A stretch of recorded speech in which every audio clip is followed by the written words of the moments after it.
SER Podcast.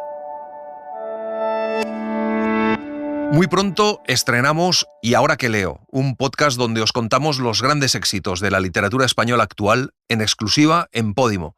Así que si te has terminado todos los episodios y quieres más, pincha en el link que hay en la descripción para conseguir una oferta especial. Y atento, porque se estrena dentro de muy poco.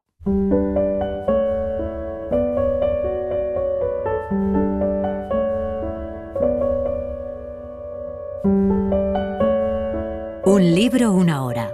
Dirigido por Antonio Martínez Asensio.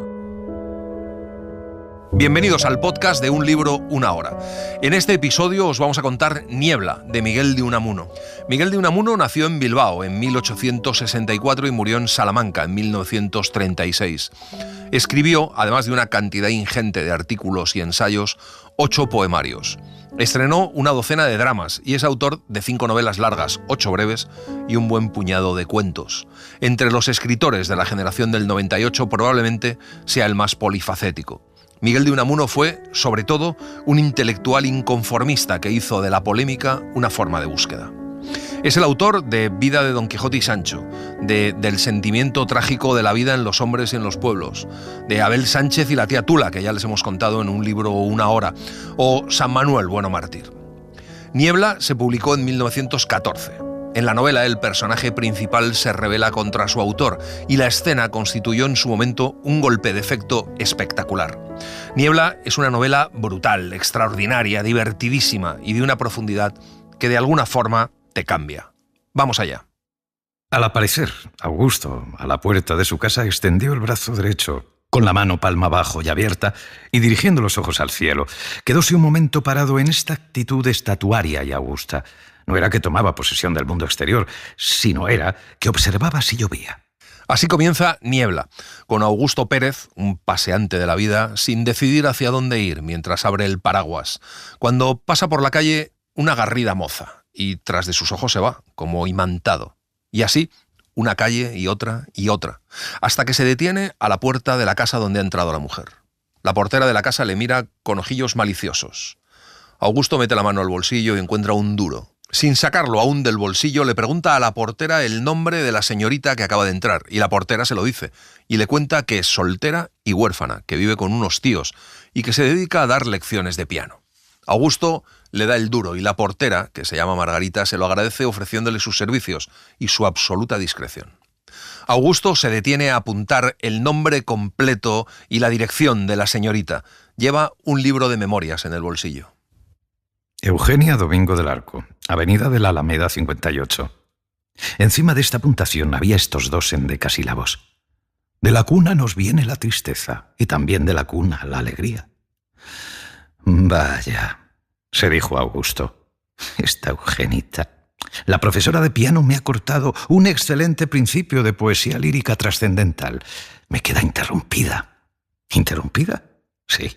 El hombre no hace sino buscar en los sucesos, en las vicisitudes de la suerte, alimento para su tristeza o su alegría nativas. Un mismo caso es triste o alegre según nuestra disposición innata. Y Eugenia... Tengo que escribirle, pero no desde aquí, sino desde casa. ¿Iré más bien al casino? No, a casa. Augusto es rico y su anciana madre ha muerto hace menos de 6 meses. Vive con un criado y una cocinera, sirvientes antiguos en la casa, que están casados entre sí, pero no tienen hijos. Le abre la puerta su criado. Augusto se pone enseguida a escribir, pero se queda dormido. Le despiertan para almorzar.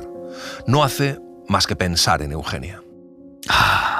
Mi azarosa Eugenia, esta mi vida mansa, rutinaria, humilde, es una oda pindárica tejida con las 1000 pequeñeces de lo cotidiano. Lo cotidiano, el pan nuestro de cada día, dánosle hoy. Dame, Señor, las 1000 menudencias de cada día. Los hombres no sucumbimos a las grandes penas ni a las grandes alegrías, y es porque esas penas y esas alegrías vienen embozadas en una inmensa niebla de pequeños incidentes. Y la vida es esto. La niebla. La vida es una nebulosa. Ahora surge de ella Eugenia. ¿Y quién es Eugenia? Y al final, después de comer, se pone al fin a escribir.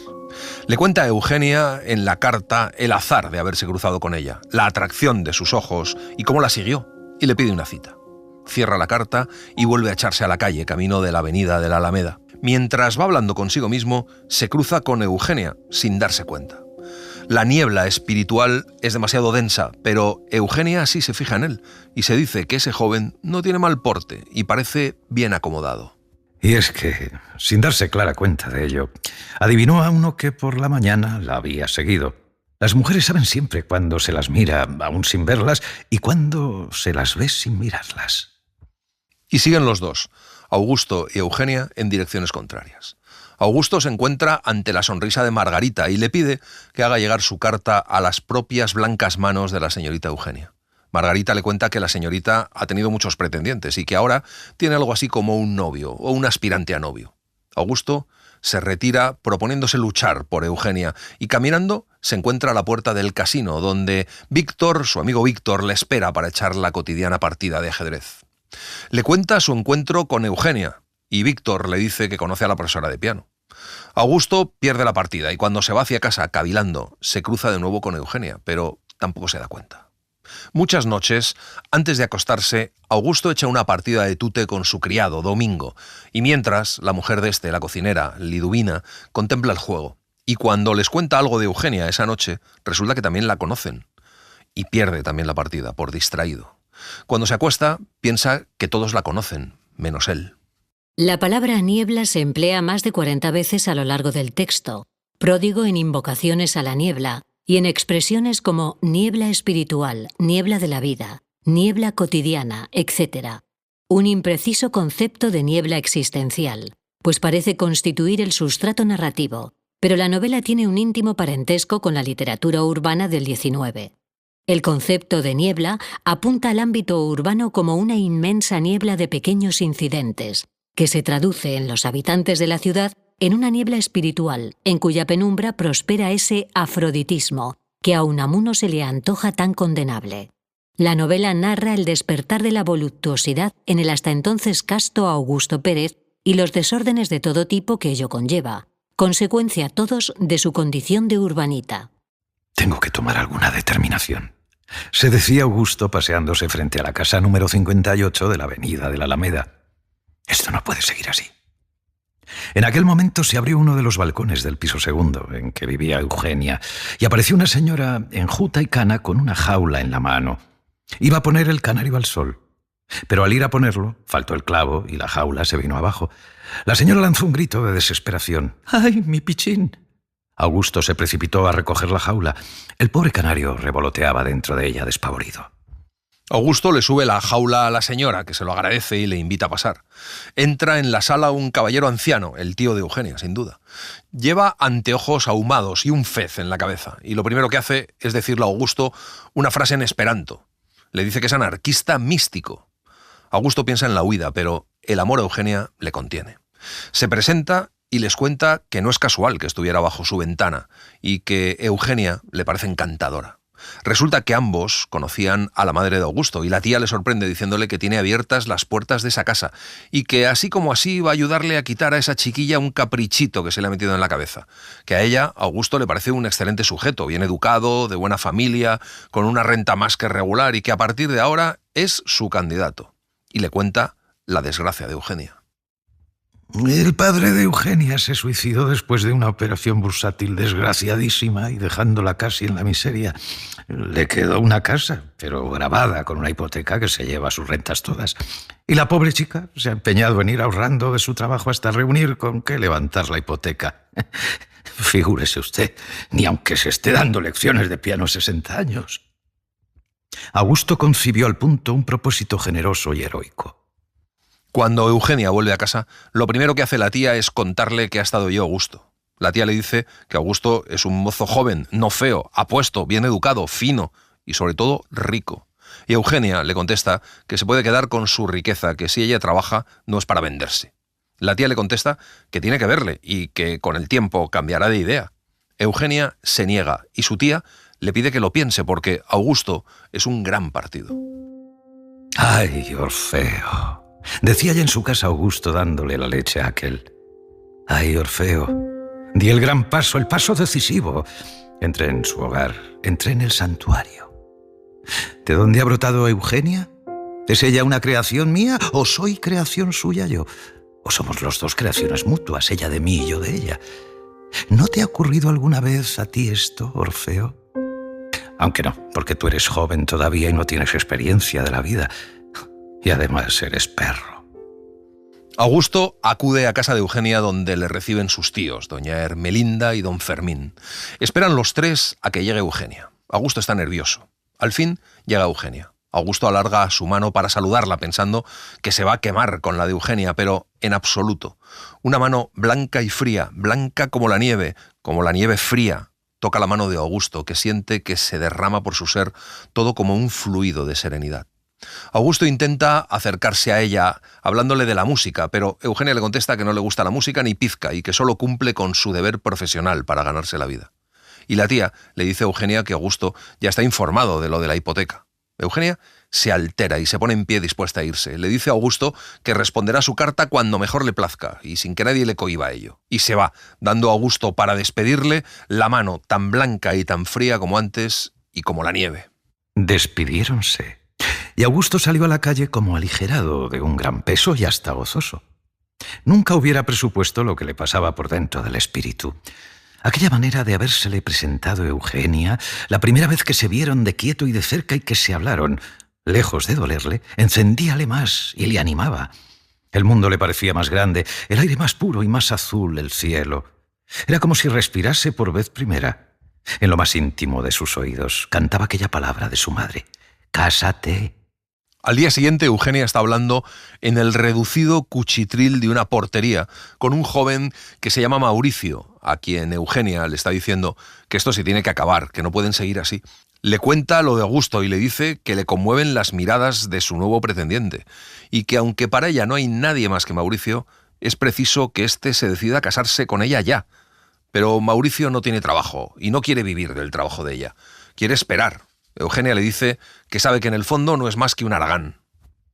Como Augusto necesitaba confidencia, se dirigió al casino a ver a Víctor, su amigote, al día siguiente de aquella su visita a casa de Eugenia y a la misma hora en que ésta espoleaba la pachorra amorosa de su novio en la portería.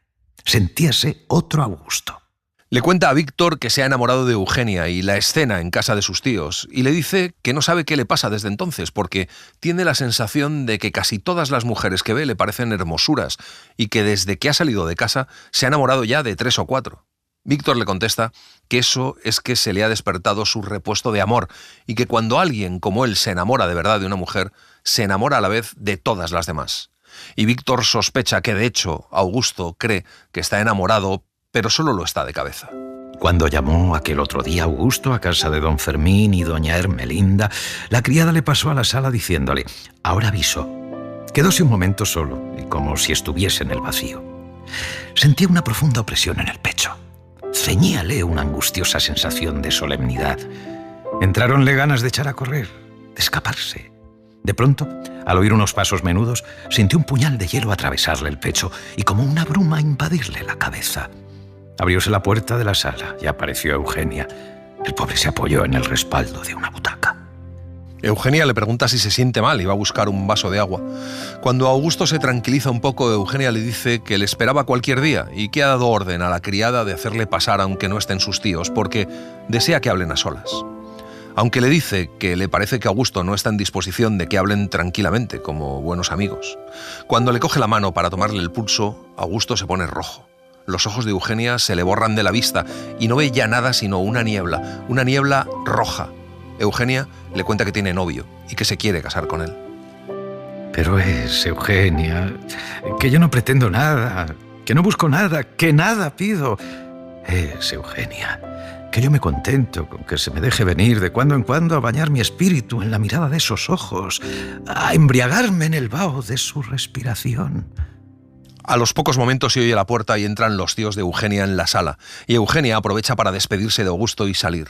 La tía le pregunta qué tal va la conquista, y Augusto le contesta que muy mal. El tío anarquista dice que eso es libertad de elección y que hay que respetarla, pero la tía dice que es imposible y que la niña no puede despreciar a Augusto.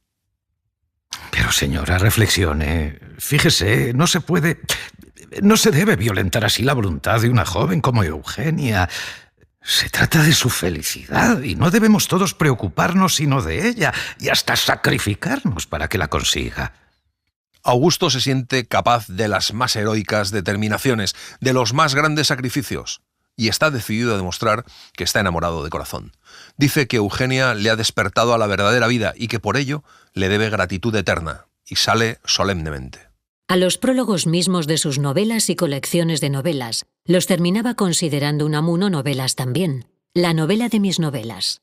La pasión metanovelística, es decir, la necesidad casi compulsiva de pensar la novela, acabó siendo una de las derivas casi inevitables de esa programática impugnación del canon realista, en que, como Unamuno, incurrieron tantos de sus contemporáneos.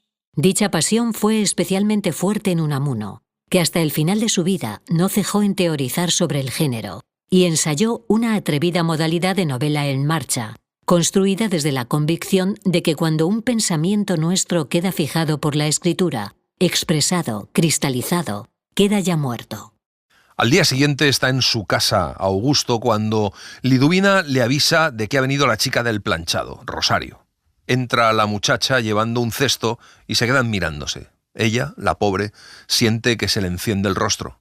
Parece como si Augusto no la hubiese visto antes. Augusto le pregunta qué le pasa. Le pide que se acerque para que la vea bien. Rosario le dice que ya la ha visto muchas veces. Sí, pero hasta ahora no me había dado cuenta de que fueses tan guapa como eres. Ven acá, ven. Tú dirás que el señorito Augusto se ha vuelto loco, ¿no es así? Pues no es eso, no. Es que lo ha estado hasta ahora, o mejor dicho, es que he estado hasta ahora tonto del todo, perdido en una niebla, ciego. No hace sino muy poco tiempo que se me han abierto los ojos. Ya ves, tantas veces como has entrado en esta casa y te he mirado y no te había visto. Es Rosario, como si no hubiese vivido. Rosario, que se ha tenido que sentar en una silla, oculta la cara en las manos y rompe a llorar. Augusto le pide que se acerque. Rosario se levanta como movida por un resorte, como una hipnótica sugestionada con la respiración anhelante. Augusto la sienta sobre sus rodillas, la aprieta fuertemente a su pecho y teniendo su mejilla apretada contra la mejilla de la muchacha, que echa fuego, estalla y le cuenta que una mujer le ha abierto los ojos, pero que tiene que defenderse de ella, de su mirada. Esa mujer, Rosario, no me quiere. No me quiere. Pero ella me ha enseñado que hay otras mujeres. Por ella he sabido que hay otras mujeres y alguna podrá quererme. ¿Me querrás tú, Rosario? Dime, ¿me querrás tú? Y la apretaba como loco contra su pecho. En aquel momento se abre la puerta. Aparece Liduvina, que después de soltar una exclamación la vuelve a cerrar. Augusto se turba mucho más que Rosario, que poniéndose rápidamente en pie, se atusa el pelo, se sacude el cuerpo y con voz entrecortada dice que tienen que hacer la cuenta. Augusto le dice que sí y le pregunta si volverá y si le perdona. Pero ella no sabe qué le tiene que perdonar. Y Augusto dice que esa locura. Rosario le dice que ya no tiene nada que perdonarle y que lo que tiene que hacer es no pensar en esa mujer. Cuando Rosario se va, Liduvina entra y enseguida le dice a Augusto que se nota que está enamorado. Augusto le pregunta que de quién, si de Eugenia o de Rosario. Y Liduvina le contesta que de Eugenia, porque ha estado diciendo y haciendo a esta lo que no pudo hacer ni decir a la otra. El pobre fue a acostarse ardiéndole la cabeza, y al echarse en la cama, a cuyos pies dormía Orfeo, se decía: «Ay, Orfeo, esto de dormir solo, de dormir un solo sueño. El sueño de uno solo es la ilusión, la apariencia. El sueño de dos es ya la verdad, la realidad. ¿Qué es el mundo real sino el sueño que soñamos todos, el sueño común?» Y cayó en el sueño. Pocos días después de esto, entra una mañana Liduvina en el cuarto de Augusto diciéndole que una señorita pregunta por él. Es Eugenia. El pobre Augusto empieza a temblar. Eugenia le dice, nada más verle, que sabe que ha comprado su deuda y que está en su poder la hipoteca de su casa. Augusto no lo niega. Eugenia le pregunta con qué derecho lo ha hecho. Con el derecho, señorita, que tiene todo ciudadano a comprar lo que bien le parezca y su poseedor quiera venderlo. Me dolía verle depender así de un hombre a quien acaso usted sea indiferente y que sospecho no es más que un traficante sin entrañas. Eugenia le pregunta entonces si lo que pretende es que ella dependa de él, y Augusto contesta que nunca, que le ofende solo con suponerlo.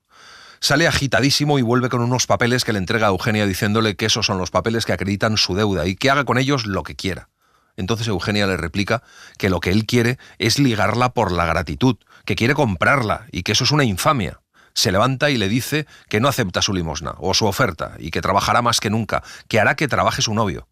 Augusto le dice que renuncia a su propia felicidad, que su felicidad consiste en que ella sea feliz, a lo que Eugenia contesta que él se reserva el papel de heroica víctima, de mártir, y se marcha diciéndole que se quede con la casa. Quedóse Augusto un momento fuera de sí, sin darse cuenta de que existía, y cuando sacudió la niebla de confusión que le envolviera, tomó el sombrero y se echó a la calle, a errar, a la aventura. Al pasar junto a una iglesia, San Martín, entró en ella casi sin darse cuenta de lo que hacía. Acordóse de su madre. Cerró los ojos y volvió a soñar aquella casa dulce y tibia en que la luz entraba por entre las blancas flores bordadas en los visillos. Junto a él, un hombre susurraba rezos. Es Don Avito quien le habla de la muerte de su hijo y que solo tras esa tragedia ha redescubierto a su mujer y se ha dado cuenta de lo que tenía en ella. Y de pronto le aconseja a Augusto que se case. Augusto le pregunta qué hacer si la mujer a quien quiere no le quiere, y Don Avito le recomienda que se case con la mujer que le quiera, aunque él no la quiera a ella, que es mejor casarse para que le conquisten a uno el amor que para conquistarlo. Por la mente de Augusto pasa la imagen de Rosario, porque se ha hecho la ilusión de que aquella pobrecita quedó enamorada de él. Cuando Augusto se encontró ante doña Ermelinda, empezó a darle sus excusas. Estaba, según decía, profundamente afectado. Eugenia no había sabido interpretar sus verdaderas intenciones. Él, por su parte, había cancelado formalmente la hipoteca de la casa y ésta aparecía legalmente libre de semejante carga y en poder de su dueña. Mientras que esto sucede, Eugenia está con Mauricio en el cuchitril de la portería. Eugenia le dice que si no hace algo para buscarse una colocación para que puedan casarse, es capaz de cualquier disparate. Mauricio le pregunta qué disparate, mientras le acaricia el cuello. Eugenia le contesta que es capaz de aceptar el regalo de Augusto y recobrar su finca. Mauricio le dice a Eugenia que él no quiere trabajar y que tampoco quiere casarse ni tener hijos y que a lo mejor no solo es buena idea aceptar la finca, sino aceptarle además por marido. Y luego ellos ya se arreglarán.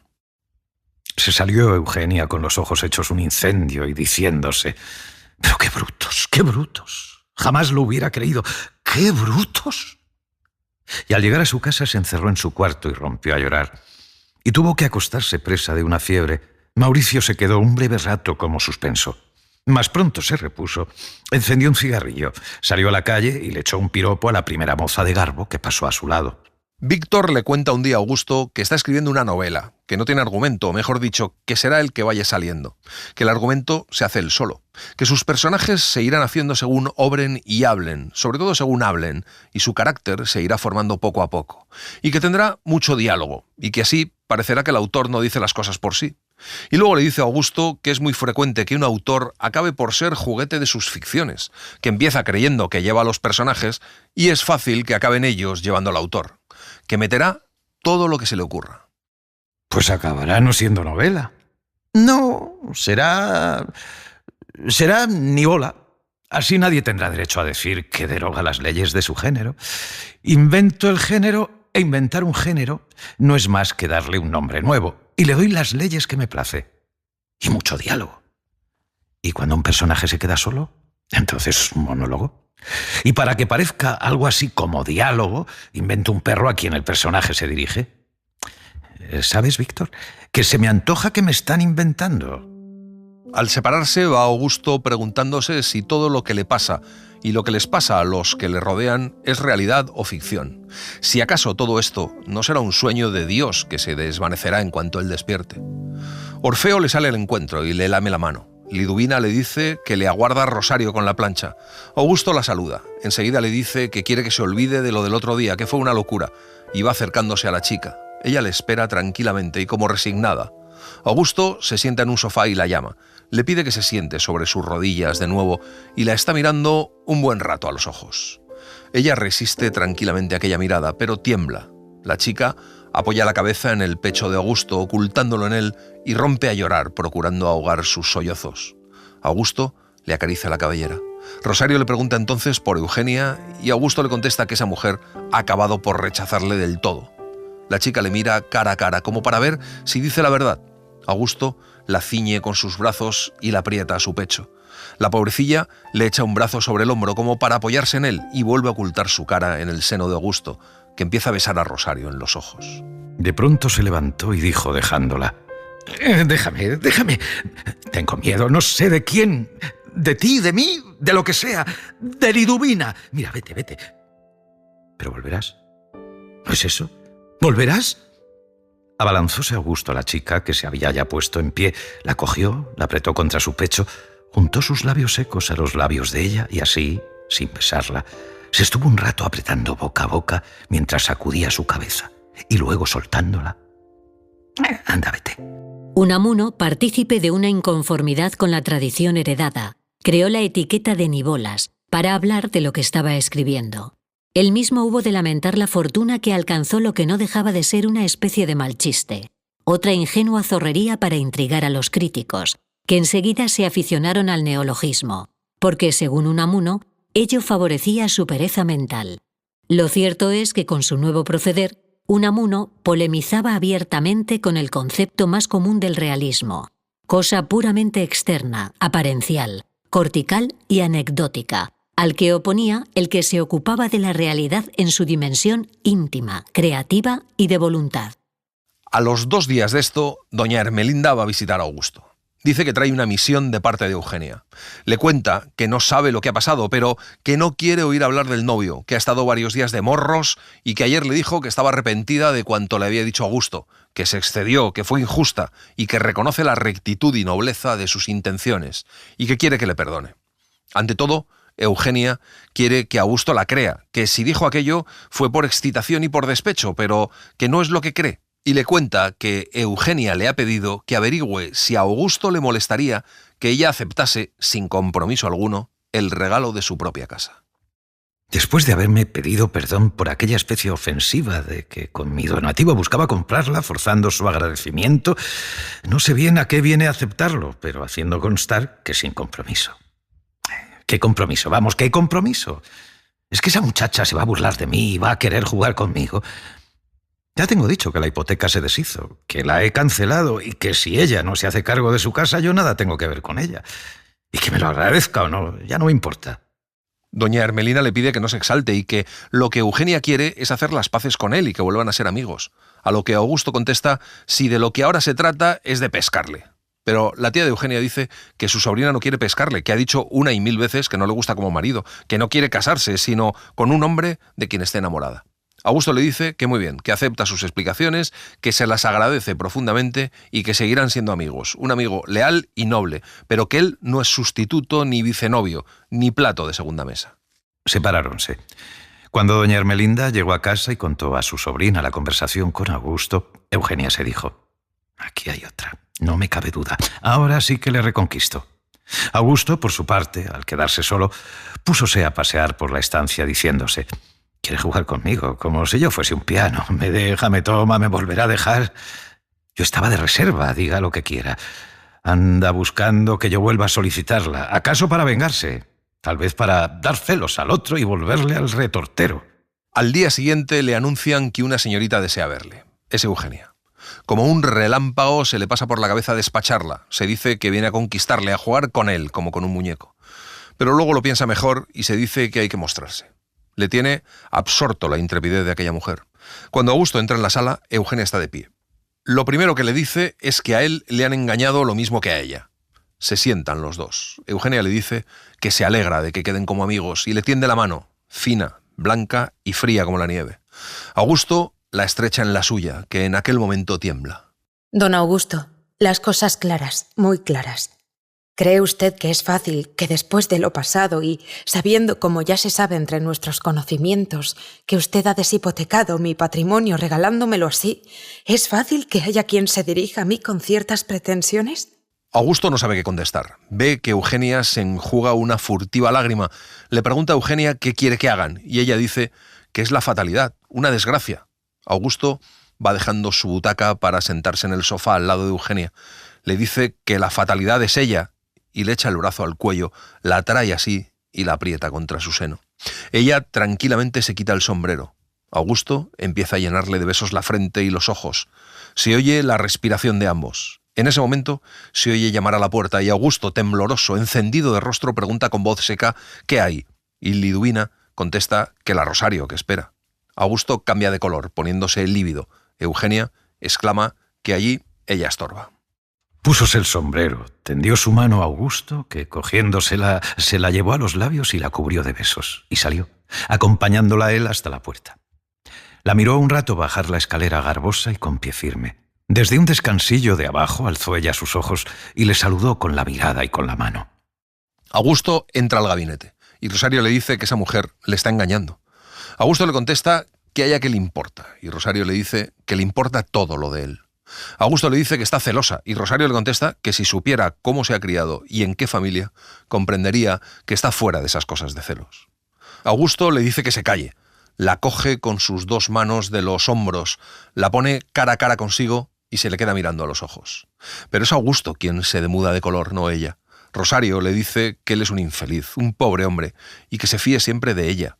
Augusto le dice que ella es la verdadera, y va a cogerla, pero Rosario le dice que ahora no, que cuando esté más tranquilo. El pobre Augusto estaba consternado. No era solo que se encontrase como el asno de Buridán entre Eugenia y Rosario, era que aquello de enamorarse de casi todas las que veía, en vez de amenguársele, íbale en medro. Y llegó a descubrir cosas fatales. Esto es terrible, verdaderamente terrible. Me parece que sin darme cuenta de ello me voy enamorando hasta de Liduvina. Eugenia le habla a la imaginación, a la cabeza. Rosario al corazón y Liduvina, su cocinera, al estómago. Y cabeza, corazón y estómago son las tres facultades del alma que otros llaman inteligencia, sentimiento y voluntad. Se piensa con la cabeza, se siente con el corazón y se quiere con el estómago. Augusto quiere experimentar y tiene la idea de fingir que quiere pretender de nuevo a Eugenia, solicitarla de nuevo a ver si le admite de novio, de futuro marido, nada más que para probarla. Seguro que ella le rechazará. Liduvina interrumpe las reflexiones de su amo para decirle que Rosario le espera. Augusto decide hacer un experimento también con Rosario. Le pide que se siente en sus rodillas. La muchacha obedece tranquilamente y sin inmutarse, como a cosa acordada y prevista, y es Augusto, en cambio, el que se queda confuso. Aprieta a Rosario contra su pecho, anhelante, y le cubre la cara de besos, hasta que de pronto la aparta y le pregunta si no sabe que quiere a otra mujer. Rosario se encoge de hombros y le dice que ahora la quiere a ella. Y entonces ocurrió algo insólito, algo que no entraba en las previsiones de Augusto, en su programa de experiencias psicológicas sobre la mujer, y es que Rosario, bruscamente, le enlazó los brazos al cuello y empezó a besarle. Apenas si el pobre hombre tuvo tiempo para pensar. Ahora soy yo el experimentado. Esta mozuela está haciendo estudios de psicología masculina. Y sin darse cuenta de lo que hacía, sorprendióse acariciando con las temblorosas manos las pantorrillas de Rosario.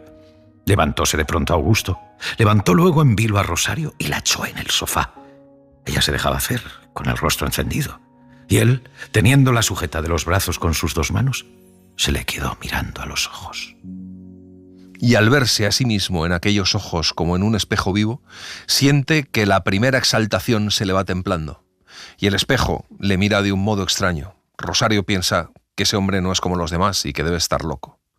Augusto se aparta de Rosario y le pide perdón. Rosario piensa que cuando uno empieza a decir o a hacer incongruencias, no se sabe a dónde va a parar y que ese hombre sería capaz de matarla en un arrebato de locura.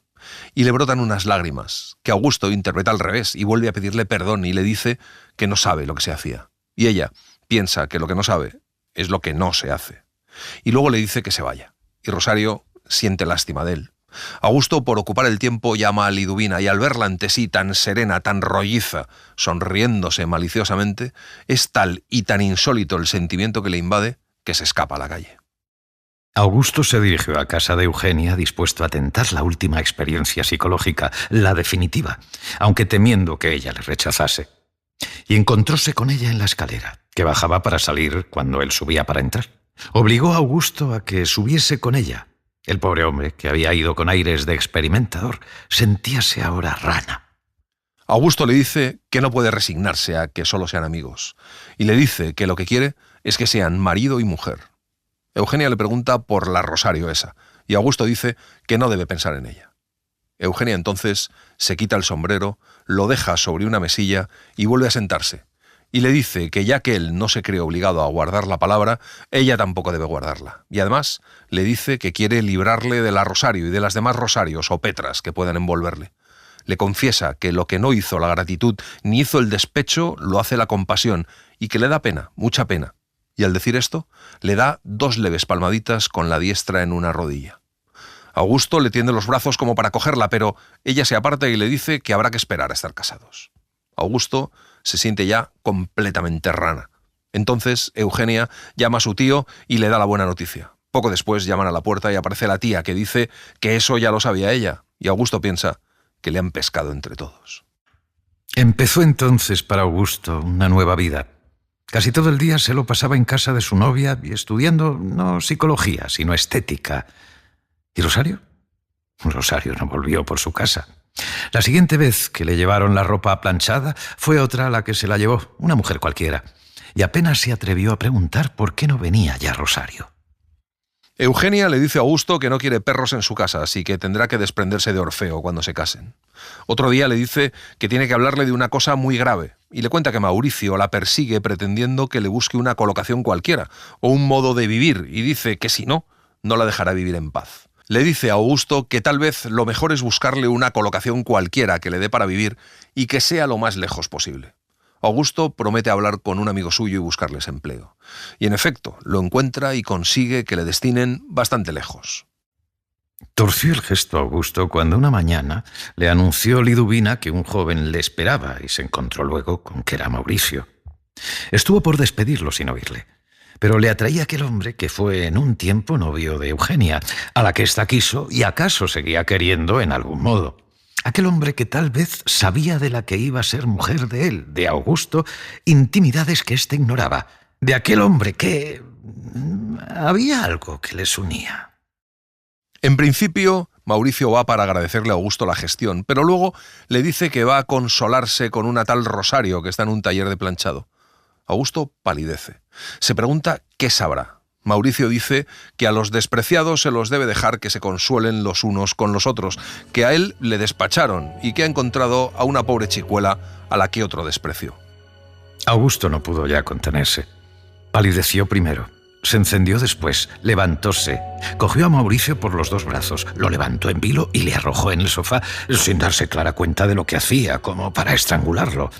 Y entonces, al verse Mauricio en el sofá, dijo con la mayor frialdad: «Mírese usted ahora, don Augusto, en mis pupilas y verá qué chiquitito se ve».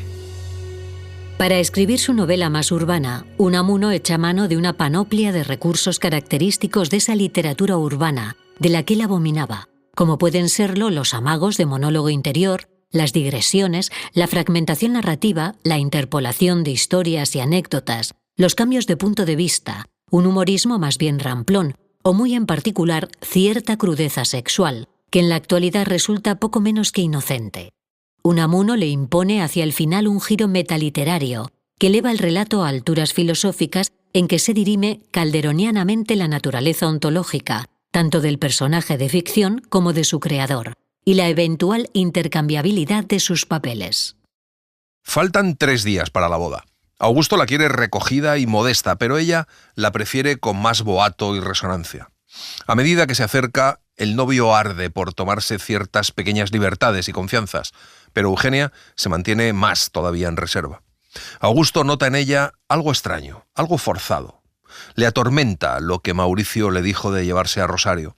Siente celos, unos celos furiosos y rabia por haber dejado pasar una ocasión, por el ridículo en que quedó ante la mozuela. Piensa que se estarán riendo los dos de él, y alguna vez le entran furiosas ganas de romper su compromiso y de ir a la conquista de Rosario, a arrebatársela a Mauricio. Un día Eugenia pregunta por Rosario a Augusto, y si no ha vuelto a saber de ella. Augusto le dice que no, y Eugenia se pregunta, en alto, quién la estará conquistando, o quién la habrá conquistado a estas horas. Por la mente del novio pasan en tropel extraños agüeros. A la mañana siguiente, Liduvina entra en su cuarto y le da una carta que acaban de traer. Es de Eugenia. Salió Liduvina. Augusto empezó a temblar. Un extraño desasosiego le agitaba el corazón. Se acordó de Rosario, luego de Mauricio, pero no quiso tocar la carta. Miró con terror el sobre, se levantó, se lavó, se vistió, pidió el desayuno, devorándolo luego. No quiero leerla aquí, se dijo. Salió de casa, fuese a la iglesia más próxima y allí, entre unos cuantos devotos que oían misa, abrió la carta. Apreciable Augusto, cuando leas estas líneas yo estaré con Mauricio camino del pueblo, a donde éste va destinado gracias a tu bondad, a la que debo también poder disfrutar de mis rentas, que con el sueldo de él nos permitirá vivir juntos con algún desahogo. No te pido que me perdones, porque después de esto creo que te convencerás de que ni yo te hubiera hecho feliz, ni tú mucho menos a mí. Cuando se te pase la primera impresión volveré a escribirte para explicarte por qué doy este paso ahora y de esta manera. Mauricio quería que nos hubiéramos escapado el día mismo de la boda, después de salir de la iglesia. Pero su plan era muy complicado y me pareció además una crueldad inútil. Y como te dije en otra ocasión, creo que quedaremos como amigos. Tu amiga Eugenia Domingo del Arco. Postdata, no viene con nosotros Rosario. Te queda ahí y puedes con ella consolarte. Augusto se deja caer en un banco, anonadado. Al poco rato se arrodilla y reza. Al salir de la iglesia parece que va tranquilo, pero es una terrible tranquilidad de bochorno. Se dirige a casa de Eugenia, donde encuentra a los pobres tíos consternados. Cuando sale de la casa, va aterrado de sí mismo y de lo que le pasa, o de lo que no le pasa. Aquella frialdad le hace hasta dudar de su propia existencia. Si yo fuese un hombre como los demás, se decía, con corazón. Si fuese siquiera un hombre, si existiese de verdad, ¿cómo podía haber recibido esto con la relativa tranquilidad con que lo recibo? Y empezó, sin darse de ello cuenta, a palparse y hasta se pellizcó para ver si lo sentía. De pronto siente que alguien le tira de una pierna. Es Orfeo, que le ha salido al encuentro para consolarlo. Al ver a Orfeo siente una gran alegría, lo toma en brazos y le dice que se alegre porque ya no le van a echar de casa. Entra en su casa y allí se le desencadena en el alma la tempestad que parecía calma. Le invade un sentimiento en que se confunden tristeza, amarga tristeza, celos, rabia, miedo, odio, amor, compasión, desprecio y sobre todo vergüenza, una enorme vergüenza y la terrible conciencia del ridículo en que queda. Se encerró en su cuarto y a la vez que las imágenes de Eugenia y de Mauricio, presentábase a su espíritu la de Rosario, que también se burlaba de él, y recordaba a su madre. Se echó sobre la cama, mordió la almohada, no acertaba a decirse nada concreto. Se le enmudeció el monólogo, sintió como si se le acorchase el alma y rompió a llorar. Y lloró, y en el llanto silencioso se le derretía el pensamiento. Aquella tempestad del alma de Augusto termina, como en terrible calma, en decisión de suicidarse. Pero antes de llevar a cabo su propósito, como el náufrago que se agarra a una débil tabla, se le ocurre consultarlo con el autor de todo este relato. No quiere dejar este mundo sin haberle conocido y platicado un rato con Miguel de Unamuno. Emprende, pues, un viaje a Salamanca para visitarle. Cuando me anunciaron su visita, sonreí enigmáticamente y le mandé pasar a mi despacho librería. Entró en él como un fantasma. Miró a un retrato mío al óleo que allí preside a los libros de mi librería y a una seña mía se sentó frente a mí. Augusto empieza hablando a Unamuno de sus trabajos literarios y más o menos filosóficos y enseguida empieza a contarle su vida y sus desdichas. Unamuno le ataja enseguida diciéndole que de las vicisitudes de su vida sabe él tanto como Augusto, que mira a Unamuno con ojos de verdadero terror. Unamuno le dice que no puede suicidarse aunque quiera porque le dice que para hacerlo hace falta estar vivo. Augusto empieza a palparse a sí mismo. No, hombre, no, le repliqué. Te dije antes que no estabas ni despierto ni dormido y ahora te digo que no estás ni muerto ni vivo. La verdad es, querido Augusto, le dije con la más dulce de mis voces, que no puedes matarte porque no estás vivo y que no estás vivo ni tampoco muerto porque no existes. No existes más que como ente de ficción. No eres, pobre Augusto, más que un producto de mi fantasía y de las de aquellos de mis lectores que lean el relato que de tus fingidas venturas y malandanzas he escrito yo. Tú no eres más que un personaje de novela o de nivola, o como quieras llamarle. Al oír esto, se queda el pobre hombre mirando un rato a Unamuno, con una de esas miradas perforadoras que parecen atravesar la mira y le vuelve el color poco a poco. se hace dueño de sí y mirando a Unamuno con una sonrisa en los ojos le dice lentamente que a lo mejor está equivocado y ocurre precisamente todo lo contrario, y que sea Unamuno el ente de ficción, el que no existe en realidad y que solo sea un pretexto para que su historia llegue al mundo. Unamuno exclama algo molesto que eso faltaba y le repite que no existe fuera de la imaginación de su autor y que como a su autor no le da la real gana de que se suicide, no se va a suicidar. Eso de no me da la real gana, señor de Unamuno, es muy español, pero es muy feo. Y además, aun suponiendo su peregrina teoría de que yo no existo de veras y usted sí, de que yo no soy más que un ente de ficción, producto de la fantasía novelesca o nivolesca de usted, aun en ese caso, yo no debo estar sometido a lo que llama usted su real gana, a su capricho. Hasta los llamados entes de ficción tienen su lógica interna. Augusto sigue diciendo que si es difícil conocerse a sí mismo, hay otro conocimiento no menos difícil, que es que un novelista o un autor dramático conozca bien a los personajes que finge o quiere fingir. Unamuno empieza a estar inquieto con estas salidas de Augusto y le dice que basta, dando un puñetazo en la camilla. Augusto dice que muchos suicidas son homicidas frustrados y se matan a sí mismos por falta de valor para matar a otros. Unamuno le pregunta si querría matar a Eugenia o a Mauricio en vez de suicidarse, y Augusto le contesta que a quien querría matar es a él. Unamuno se pone en pie, dice que eso ya es demasiado. ¿Matarme? ¿A mí? ¿Tú? ¿Morir yo a manos de una de mis criaturas? No tolero más. Y para castigar tu osadía y esas doctrinas disolventes, extravagantes, anárquicas con que te me has venido, resuelvo y fallo que te mueras. En cuanto llegues a tu casa, te morirás. ¡Te morirás! Te lo digo, te morirás. Augusto suplica tembloroso de miedo y pálido. Le dice a Unamuno que quiere vivir, aunque vuelva a ser burlado, aunque otra Eugenia y otro Mauricio le desgarren el corazón. Unamuno le dice que no puede ser. Augusto cae a los pies de Unamuno, de hinojos, suplicante. No puede ser, pobre Augusto. Le dije cogiéndole de una mano y levantándole. No puede ser. Lo tengo ya escrito y es irrevocable. No puedes vivir más. No sé qué hacer ya de ti. Dios, cuando no sabe qué hacer de nosotros, nos mata. ¿Con que no, me dijo. ¿Con que no? ¿No quiere usted dejarme ser yo, salir de la niebla? Vivir, vivir, vivir, verme, oírme, tocarme, sentirme, dolerme, serme. ¿Con que no lo quiere? ¿Con que de morir, ente de ficción? Pues bien, mi señor creador don Miguel, también usted se morirá, también usted, y se volverá a la nada de que salió. Dios dejará de soñarle. Se morirá usted, sí. Se morirá, aunque no lo quiera. Se morirá usted. Y se morirán todos los que lean mi historia. Todos, todos, todos, sin quedar uno. Aquella misma noche se va Augusto de Salamanca, con la sentencia de muerte sobre el corazón. Procura alargar lo más posible su vuelta a casa.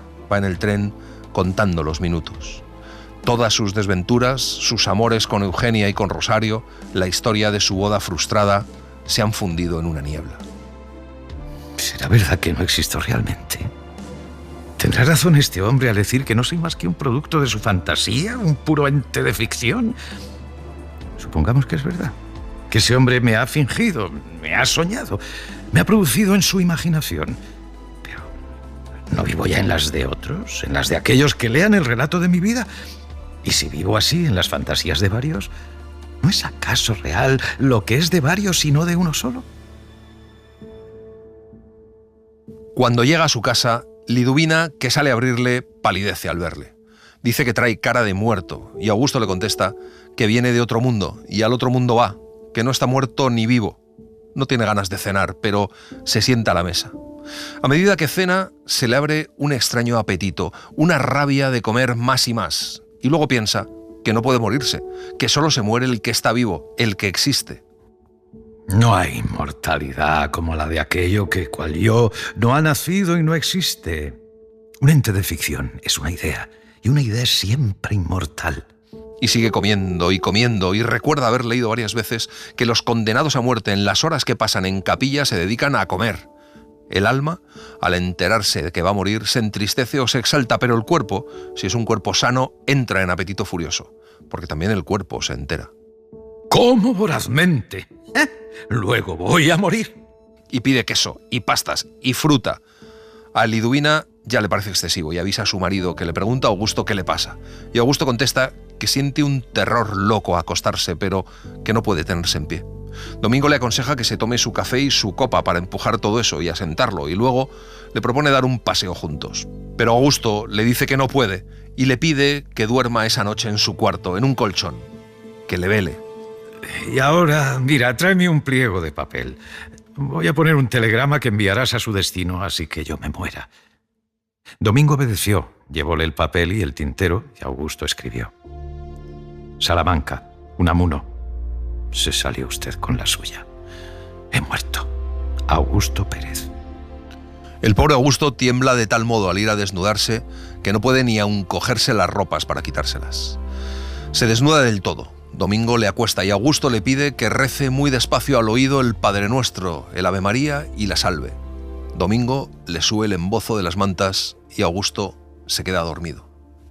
Al poco rato se incorporó en la cama lívido, anhelante, con los ojos todo negros y despavoridos, mirando más allá de las tinieblas y gritando: ¡Eugenia! ¡Eugenia! Domingo acudió a él, dejó caer la cabeza sobre el pecho y se quedó muerto. Cuando Unamuno recibe el telegrama comunicándole la muerte del pobre Augusto, se queda pensando en si hizo o no bien en decirle lo que le dijo la tarde en la que fue a visitarle. Y hasta se arrepiente de haberle matado. Y hasta piensa en resucitarle. Y pensando eso, se duerme. Al poco de dormirse, se le aparece Augusto en sueños. Le dice que viene a despedirse y a mandarle que escriba la nivola de sus aventuras. Y le dice que es imposible resucitarle. Unamuno está de acuerdo. Sería imposible, por ejemplo, resucitar a Don Quijote. Y entonces Unamuno le dice que a lo mejor le puede volver a soñar. No se sueña 2 veces el mismo sueño. Ese que usted vuelva a soñar y crea soy yo, será otro. Mire usted, mi querido don Miguel, no vaya a ser que sea usted el ente de ficción, el que no existe en realidad, ni vivo ni muerto. No vaya a ser que no pase usted de un pretexto para que mi historia y otras historias como la mía corran por el mundo. Y luego, cuando usted se muera del todo, llevemos su alma a nosotros. Augusto se disipa en la niebla negra y Unamuno sueña que se muere. En el momento mismo en que soñaba dar el último respiro, me desperté con cierta opresión en el pecho. Y aquí está la historia de Augusto Pérez.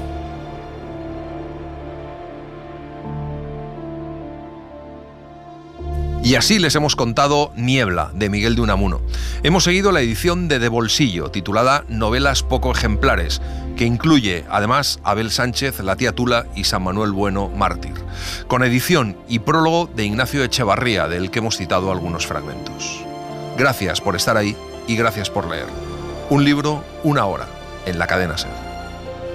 Un programa escrito y dirigido por Antonio Martínez Asensio, con las voces de Eugenio Barona y Laura Martínez, y la participación de Olga Hernán Gómez.